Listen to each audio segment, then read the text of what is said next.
Welcome back to the channel. Today, we're diving into 6 new motorcycles that many owners ended up regretting almost as soon as they rode off the lot. Number 6. Kawasaki Eliminator. The Kawasaki Eliminator looked like the perfect mix of modern tech and retro cruiser charm, but for many buyers, the excitement faded faster than the bike's 0 to 60 time. At first glance, its price tag just under $6,000 felt like a steal, but reality kicked in quick. Add-ons like ABS and a windscreen pushed the cost dangerously, close to better equipped, more powerful bikes. Suddenly, that budget-friendly image didn't look so appealing. Its 451cc, parallel twin-engine works fine around town. But hit the highway and you'll quickly notice its limits. Twist the throttle and watch minivans and crossovers glide past like you're standing still. And for those planning long-distance rides, not ideal. After about an hour, numbness sets in and you're left questioning your choices. The 3.4-gallon fuel tank doesn't help either. Frequent pit stops start feeling like part of the itinerary. But the real regret hit when owners tried to sell it. Lightly used Eliminators didn't exactly fly off the used market, and trading one in often felt like tossing your paycheck into a paper shredder. All in all, the Eliminator wasn't a bad bike, just not the dream cruiser many hoped for. Photographs well, sure, but for plenty of riders, that new bike glow disappeared fast. Number 5. BMW R18. The BMW R18 is a rolling contradiction. It's a feat of German engineering that somehow leaves many owners scratching their heads.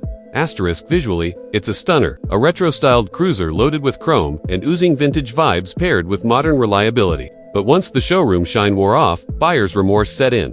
Let's start with the size. This monster weighs in at 761 pounds. It's pure intimidation on 2 wheels. Low-speed handling. Good luck, it's like trying to wrestle a refrigerator. Underneath, you've got an enormous 1,802cc boxer engine that certainly looks impressive. But at idle, the vibrations are strong enough to book you a chiropractor appointment and comfort. Forget it, the seat might as well be a plank of wood, and that stretched-out riding position is a backache waiting to happen. The suspension is stiff, making every bump and crack in the road feel like a direct hit to your spine. And then there's the cost. The base model starts near $15,000 in. That's before you add touring basics like saddlebags, cruise control, or a windshield. Before long, you're staring down a $20,000 bike that somehow still feels incomplete. And depreciation. Not kind. Resale value on the R18 tumbles faster than you'd expect. In the end, it's like owning a classic muscle car, gorgeous to look at, but a pain to live with. If pushing your bike out of the garage makes you sweat, congratulations, found your match. Number 4. Indian FTR. The Indian FTR promised to be the perfect mix of flat-track attitude and urban aggression. But for many, the hype didn't match the ride. At first, it seemed quick and stylish, but that stock suspension feels like it came from another bike entirely. Every pothole becomes a spine-rattling surprise. And then there's the range, about 100 miles per tank. That's not commuting. That's planning your whole day around gas stations. Starting at around $11,400. It doesn't seem outrageous until you realize the number of upgrades it needs. Fueling issues, oversized tires, quirky throttle mapping, it adds up fast. Before you know it, you're spending thousands more on tuning tires and suspension upgrades. If you live in a hot climate, you're in for another treat. The FTR runs hot, so hot that your right leg feels cooked at every stoplight. Even cruising at highway speeds, the heat stays with you. And at over 500 pounds, it doesn't carve corners, it wrestles them. Depreciation kicks in hard, too. The moment it leaves the lot, the value dives, leaving some owners wondering if they should have just gone with a used Ducati instead. The FTR has attitude, sure, but for many, it ended up being a heartbreaker, one with more red flags than they'd like to admit. Number 3. Harley-Davidson Nightster. On paper, the Nightster looked like a dream. Modern styling, a Harley badge, and entry-level performance. But for many, that dream came with a harsh wake-up call.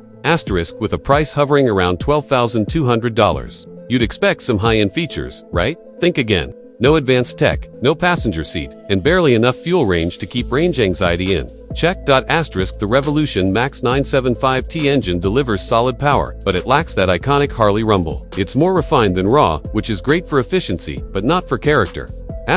Comfort. Let's just say, it's not the Nightster's strength. The seat feels like a wooden stool, and the mid-mounted controls make long rides tough, especially on your knees. Summer rides aren't much better. Either the rear cylinder sits uncomfortably close to your thigh, turning every stop into a heat endurance challenge. Add in a heavy clutch, a bare-bones digital dash, and some parts that feel, frankly, a bit cheap, and suddenly, that $12,000 price point feels harder to justify. Asterisk, many Nightster owners quickly realized they could have spent less for something just as fun, or a little more for something much better. It's not a bad bike, but for the price, it left a lot of riders with buyer's regret. Number 2. Moto Guzzi Stelvio, asterisk, at first glance. The Moto Guzzi Stelvio looked like the perfect adventure bike. Italian design, decent specs, it seemed like a win. But for many owners, the charm wore off fast. Asterisk, price just around $10,000. Expectations were high. What buyers got, though, felt rough around the edges. The switchgear felt like dollar store leftovers, and the digital dash looked straight out of a 2008 GPS unit. Asterisk. Then there's the weight, nearly 600 pounds. It's fine on the freeway, but off-road it starts handling like a kitchen appliance. The shaft drive was supposed to be a low-maintenance win, but somehow, Moto Guzzi made it feel clunky, like the engine's always working just to keep up. Asterisk, the 115 HP B-twin sounds great, but the performance doesn't always follow through. Twist the throttle, and you might get bark without bite.